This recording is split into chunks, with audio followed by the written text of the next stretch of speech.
शिवाय नमस्तुभ्यम। हर हर महादेव। छत्तीसगढ़ राज्य के दंतेवाड़ा की पावन धरा में गुरुजी पंडित प्रदीप मिश्रा जी के द्वारा मां दंतेश्वरी की कृपा से श्री शिव महाप्राण कथा शुरू हो गई है। ये 7 दिवसीय शिव महाप्राण कथा है, जिसे आप 7 दिसंबर से 13 दिसंबर तक आस्था चैनल यूट्यूब के माध्यम से लाइव देख सकते हैं। जो समय है दोपहर में 2 बजे से 5 बजे तक रखा गया है। साथ ही गुरुजी पंडित प्रदीप मिश्रा जी की जो पंचामृत पुस्तक है, जिसमें गुरुजी के बताए विशेष उपायों की जानकारी प्राप्त होती है। आप सभी के कमेंट आए थे कि हाँ, हमें रोज़ पंचामृत पुस्तक से जुड़े हुए विशेष उपायों की भी जानकारी इस वीडियो के माध्यम से दी जाए। तो आज गुरुजी की पंचामृत पुस्तक के कुछ विशेष उपायों की जानकारी भी दी जाएगी, जिसे आप सभी अपने जीवन में उतार सकते हैं। साथ ही 10 दिसंबर बुधवार के दिन ये उपाय आप कर सकते हैं। आज 9 दिसंबर तीसरे दिन की शिव महाप्राण कथा में गुरुजी ने कुल 20 उपाय पत्र उपयोगी जानकारियाँ दी हैं। सभी की जानकारी आपको इसी वीडियो के माध्यम से प्राप्त होगी। किसी कारणवश यदि आपने आज की कथा नहीं सुन पाए हैं तो पूरी कथा का रास्ता आपको छोटे से वीडियो से प्राप्त होने वाला है। तो बढ़ते हैं आज की कथा की पहली जानकारी की ओर। गुरुजी ने कहा, दुनिया के सारे रिश्ते मरने के बाद टूट जाते हैं। कुछ रिश्ते तो जीते जी ही टूट जाते हैं। तुमने हमारा काम नहीं किया, तुमने हमारी बात नहीं सुनी, तो रिश्ता टूट जाता है। हमारे एक रिश्ते ऐसे हैं जो अपने माता पिता से होते हैं, अपने परमात्मा से जो रिश्ते जुड़े होते हैं, जिसमें कोई व्यापारिक कारण नहीं होता है। बढ़ते हैं आज की कथा की दूसरी जानकारी की ओर। गुरुजी ने कहा, दूध जब बहुत उबल जाता है तो भाप आ जाती है। पानी जब बहुत उबल जाता है तो भाप आ जाती है। सब्जी जब गर्म हो जाती है तो उसमें भाप आ जाती है। उसी तरह जब हम परेशानी में होते हैं, दुख तकलीफ में होते हैं और हमने एक लोटा जल यदि शिवलिंग पे चढ़ाया है तो शिव भी हमारे समीप आ जाते हैं। बढ़ते हैं आज की कथा की तीसरी जानकारी की ओर। अच्छा समय और अच्छा शरीर, ये दोनों कभी एक साथ नहीं चलते। शरीर अच्छा रहेगा तो समय अच्छा नहीं रहेगा, और जब समय अच्छा चलेगा तो शरीर अच्छा नहीं चलेगा। और शरीर और समय जब दोनों अच्छा चल रहा है तो भगवान को धन्यवाद कीजिए, कथा सुनिए, भगवान के मंदिर जाइए, भगवान की भक्ति में डूबे रहिए, नाम जाप कीजिए, खूब कीर्तन कीजिए, भजन कीजिए। ये भगवान की आपके ऊपर विशेष कृपा ही है। पढ़ते हैं आज की कथा की चौथी जानकारी की ओर। गुरुजी ने कहा, ऐसा कोई संसार में जन्म नहीं लेता जिसके जीवन में दुख ना हो, और अगर उस दुख को सर में लेकर चलोगे तो कभी सुखी नहीं रह पाओगे। कभी भी उस दुख को अपने सर पे मत उठाओ कि हमें दुख है, ऐसा नहीं करना है। इस बात का आपको ध्यान रखना चाहिए। अपने दुख को भूलने का प्रयास करो, जीवन में नई शुरुआत करो, जीवन में आगे बढ़ने का प्रयास करो। दुख को लेकर मत बैठो, दुख को लेकर मत रो। सुखी रहने का सबसे आसान तरीका है, किसी भी प्रकार का बोझ लेना बंद कर दो। किसने क्या कहा, किसने क्या कमेंट किया, किसने क्या किया, सब भूल जाओ। यही सुखी रहने का सबसे आसान तरीका है, क्योंकि 18 प्रश्न वाले पत्र में तीसरा प्रश्न यही था, गुरुजी हम खुश कैसे रहें। इसके बाद गुरुजी ने कहा, हम उस व्यक्ति का इंतज़ार कर रहे हैं जिसने 18 प्रश्न लिखकर भेजा है। अगर वो पंडाल में आएगा तो हमसे मिलने ज़रूर आए, क्योंकि हमें उससे माला पहनाना है। बढ़ते हैं आज की कथा की पांचवी जानकारी की ओर। मोनिका देवी जी पत्र लेकर आई। लिखती है, मेरा बेटा ना चल पाता था ना बोल पाता था। बचपन में बहुत इलाज कराया पर लाभ नहीं मिल रहा था। आपकी कथा के बारे में पता चला, सीहोर से रुद्राक्ष लेकर आए और रुद्राक्ष का जल शिवलिंग पर चढ़ाकर थोड़ा सा बच्चे को चटा देते। आज मेरा बेटा चलने भी लगा है, बोलने भी लगा है। उसी का आभार व्यक्त करने आए हैं। बढ़ते हैं आज की कथा की छठवीं जानकारी की ओर। गुरुजी ने कहा, कभी सीहोर आओगे तो प्रयास करना है, सीहोर कुबेश्वर धाम में आपको रुकना है। वहाँ रुकने की व्यवस्था है, बिछाने की, ओढ़ने की सभी व्यवस्थाएं निःशुल्क हैं। आप धाम से ले सकते हैं और वापस कर सकते हैं। और अभी बड़ा टीन शेड का भी पंडाल बन रहा है, उसके नीचे रात रुको और 400 बाथरूम भी बन रहे हैं। सब आपके लिए है, जिसमें आपको बहुत सुविधा दी जाएगी। रुकने और उपयोग करने का कोई चार्ज भी वहाँ पर नहीं है। साथ ही एक एग्जाम्पल भी दिया है कि बेटी अपने बाप के घर ही आती है। अगर वो पड़ोसी के यहाँ चली गई या अपने रिश्तेदार के यहाँ किसी के यहाँ रुक गई तो वो माँ बाप को अच्छा नहीं लगता है। तो आप आएँ सीहोर तो कुबेश्वर धाम में ही आपको रुकना है। बढ़ते हैं अगली 7वीं जानकारी की ओर। नीतू जी पत्र लेकर आई। लिखती हैं, बड़े भाई ने 12वीं की परीक्षा नहीं दे पाया था और कहते थे क्या मेरी नौकरी लग सकती है। तो मैंने कहा, शिव पर चढ़ाया गया जल, भोलेनाथ की भक्ति कभी भी खाली नहीं जाती। भैया ने प्रयास किया और बहुत ज़्यादा मेहनत की और भैया की नौकरी लग गई है, उसी का आभार व्यक्त करने आए हैं। बढ़ते हैं आज की कथा की 8वीं जानकारी की ओर। मोबाइल में ज़्यादा डाटा रखोगे तो हैंग होने लगेगा। वैसे ही आप अपने दिमाग में दुनिया भर की बातें रखोगे तो दिमाग भी हैंग होने लगेगा। डिप्रेशन, टेंशन और जीवन में दुख देखने को आपको मिलेगा। गुरुजी ने कहा केवल उपयोगी चीज़ों को आप अपने दिमाग में रखो जिसमें आपको सुख की प्राप्ति हो, उन पर ध्यान दो, बाकी चीज़ों पर आप बिल्कुल भी ध्यान मत दो। अपने दिमाग में कूड़ा कचरा रखने की आवश्यकता बिल्कुल भी नहीं है। बढ़ते हैं आज की कथा की 9वीं जानकारी की ओर। सारे नाम चेंज हो गए पर केवल एक नाम चेंज नहीं हुआ। जीजा जी जीजू हो गए, मामा मामू हो गए, चाचा चाचू हो गए, पर केवल फूफा जी आज भी फूफा जी ही हैं, वो फूफू नहीं हुआ। आज की कथा की 10वीं जानकारी की ओर। लीला ठाकुर जी पत्र लेकर आए, लिखती है मेरी शादी के 16 साल हो गए थे, संतान सुख नहीं था। डॉक्टर को दिखाया, खूब इलाज कराया, पर फिर भी मेरा गर्भ नहीं ठहरा। आखिरी में मैंने पशुपतिनाथ व्रत किया और बाबा की कृपा से मुझे संतान सुख की प्राप्ति हुई है, उसी का आभार व्यक्त करने आए हैं। बढ़ते हैं आज की कथा की 11वीं जानकारी की ओर। प्रीति गुप्ता जी पत्र लेकर आए, लिखती हैं मेरी बड़ी बेटी 16 वर्ष की है और छोटी बेटी 13 वर्ष की है और मुझे पता चला कुछ समय पहले मुझे मधुमेह की बीमारी हो गई, डायबिटीज़ हो गई। पुत्र न हो पाने के कारण ताने सुनने पड़ते थे। बाबा पर भरोसा किया, आपकी कथा सुनना शुरू किया, एक लोटा जल शिवलिंग पर चढ़ाना शुरू किया। साथ ही मैंने पशुपतिनाथ व्रत भी किया, जैसा आप विधि बताते हैं वैसे ही विधि मैंने की।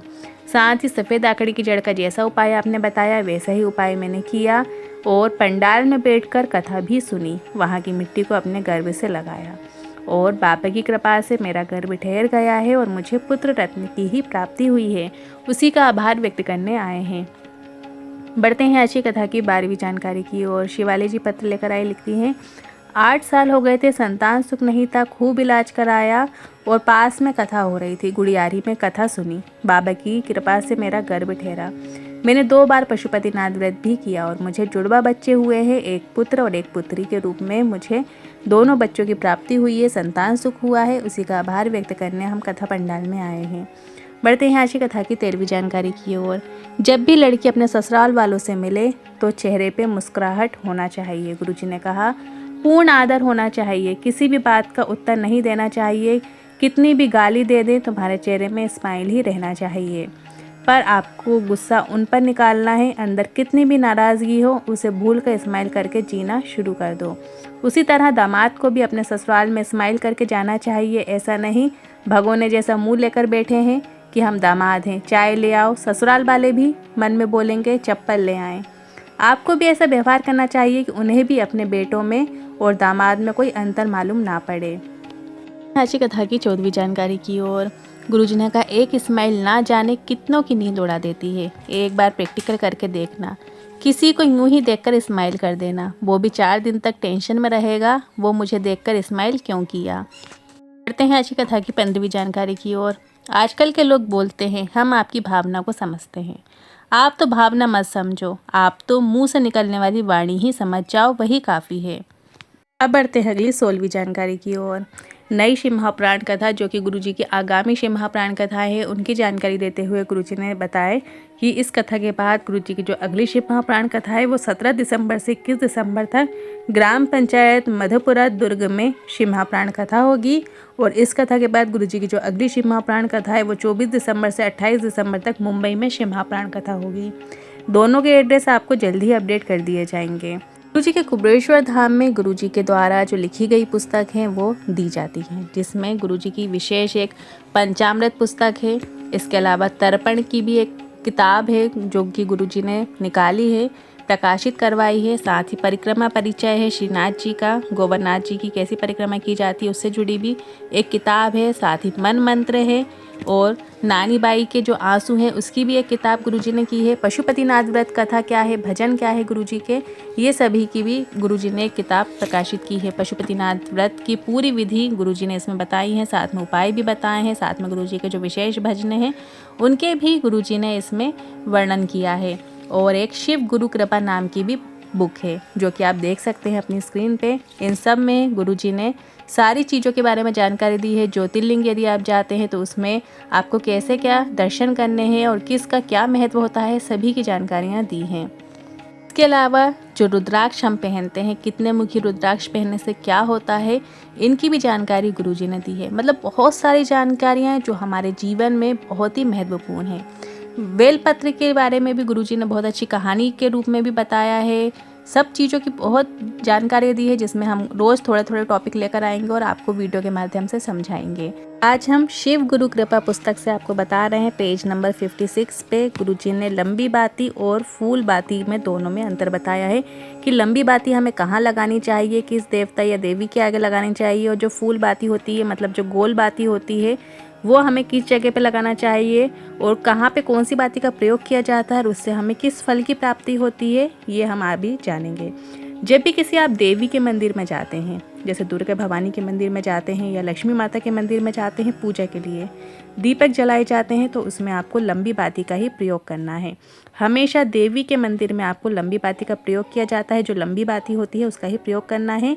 हम ऐसे स्थान पर गोल बाती का प्रयोग करते हैं, फूल बाती का प्रयोग करते हैं, तो घर में धन टिकता नहीं है, तो इस बात का ध्यान रखना है। साथ ही धन का आगमन बना रहेगा पर धन की बरकत चली जाती है यदि आप लक्ष्मी जी के मंदिर में या देवी के मंदिर में गोल बाती का यदि आप प्रयोग करते हैं तो हमेशा किसी भी देवी के मंदिर में, जैसे हम दुर्गा जी के मंदिर जाते हैं या फिर आप लक्ष्मी माता के मंदिर जाते हैं, जो भी देवी के मंदिर में जाते हैं, या घर में हम जैसे 9 दिन की ज्योत लगाते हैं, नवरात्रि में जब आप पूजा करते हैं, विशेष पूजा अर्चना करते हैं, तब आपको लंबी बाती का प्रयोग करना है।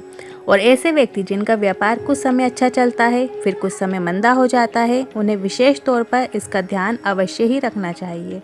इसी तरह विष्णु भगवान के मंदिर हो, चाहे शंकर भगवान का मंदिर हो, हनुमान जी का मंदिर हो, जब भी पूजा करें तो गोल बाती का ही आपको प्रयोग करना है। आप हमेशा जब शिवालय जाते हैं, शंकर जी के मंदिर जाते हैं, तो वहाँ पर आपको गोल बाती का प्रयोग करना है। हनुमान जी के मंदिर में यदि आप मंगलवार शनिवार दिया लगाने जाते हैं तो वहाँ पर भी आपको गोल बत्ती का ही प्रयोग करना है, और मतलब किसी भी देवता के मंदिर में आप गोल बाती का ही प्रयोग करें। साथ ही घर में संध्या के समय पानी के पात्र के पास दीपक लगाने की प्रथा चली आ रही है। ये दिया जो होता है वो पितरों के निमित्त लगाया जाता है। इसमें भी अक्सर ये गलती की जाती है कि इन दियों में भी फूल बत्ती का प्रयोग करते हैं, पर जब आप पितरों के लिए दिया लगाते हैं, पितरों के निमित्त कोई भी पूजा करते हैं, दिया लगाते हैं, तब आपको उसमें लंबी बाती का प्रयोग करना है। जैसे प्रदोष काल के समय गुरुजी हमेशा अपनी कथाओं में बताते हैं कि एक दिया आपको अपने जहाँ पानी का स्थान है, पानी भर के रखते हो अपने रसोई घर में, वहाँ पर आपको एक दिया लगाना होता है।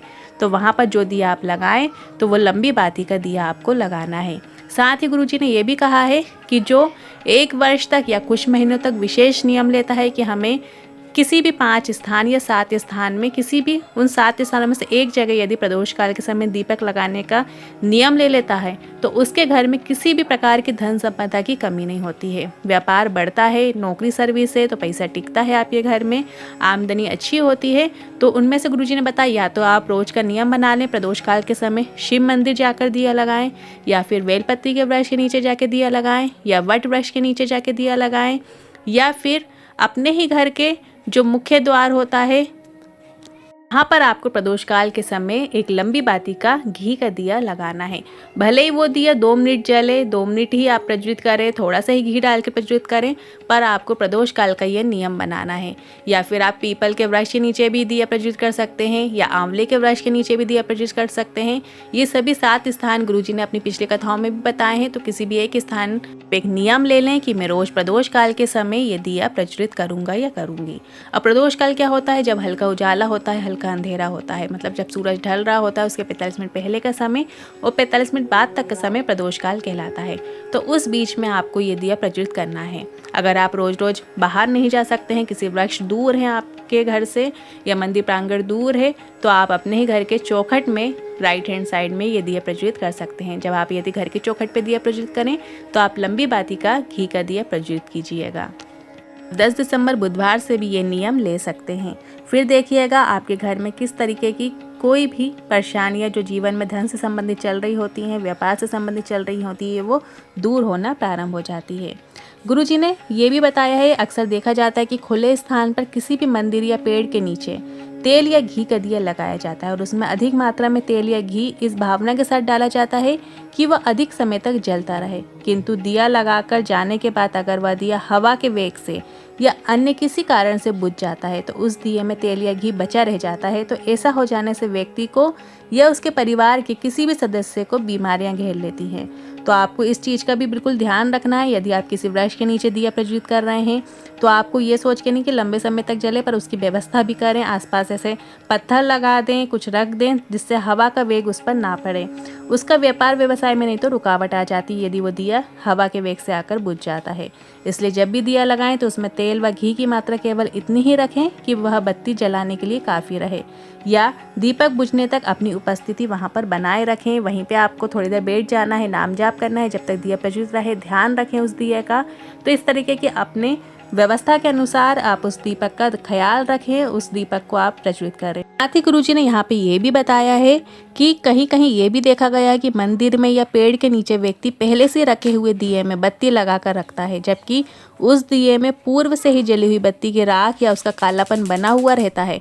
तो ऐसे करने से व्यक्ति का भाग्य जो होता है विपरीत दिशा में चलने लगता है। तो जब भी दिया लगाने जाएं तो इस बात का विशेष ध्यान रखें कि अगर पुराने दिया का इस्तेमाल कर रहे हैं तो उस दिए को पहले पूरी तरीके से साफ कर ले। जो भी उसमें बाती जली हुई पड़ी हुई है, जो भी है, उसको पहले से साफ कर लें। इसके बाद उसमें तेल या घी की बाती डालकर उसे प्रज्वलित करें।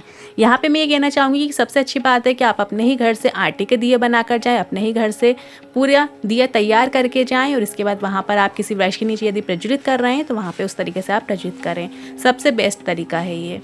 वीडियो के लिए इतना काफ़ी है। अगर आपको ये वीडियो अच्छा लग रहा है, ये जानकारी आपको पसंद आ रही है तो कमेंट के जरिए ज़रूर अपना और बताइएगा। यहाँ तक बने रहने के लिए आपका दिल से धन्यवाद। हर हर महादेव, श्री शिवाय नमस्तुभ्यम। साथ ही यहाँ पे मैं एक चीज़ और शेयर करना चाहती हूँ। यदि आप विशेष कथाएं सुनना चाहते हैं, जैसे विशेष तिथियों पे, जैसे एकादशी, जो भी एकादशी आती हैं उनमें यदि हम विशेष कथा का श्रवण करते हैं तो उसका भी हमें लाभ प्राप्त होता है। तो यदि आप विशेष कथाएं भी सुनना चाहते हैं तिथि के हिसाब से, साथ ही शिव महापुराण कथा के जो अध्याय हैं उसका प्रत्येक दिन एक एक अध्याय का यदि आप श्रवण करना चाहते हैं तो कमेंट के जरिए ज़रूर यस टाइप कीजिएगा। उसके लिए हम एक अलग से चैनल बनाएंगे आपकी ही डिमांड पे। यदि आप इंटरेस्टेड हैं सुनने में तो उसके लिए हम अलग से चैनल बनाएंगे जिसमें सिर्फ कथाएं ही कथाओं का श्रवण होगा। तो कमेंट के जरिए यस ज़रूर टाइप कीजिएगा जिससे हम समझ जाएं और हम वो चैनल आपको जल्दी ही प्रोवाइड करेंगे। वीडियो में यहाँ तक बने रहने के लिए आपका दिल से धन्यवाद। हर हर महादेव, श्री शिवाय नमस्तुभ्यम।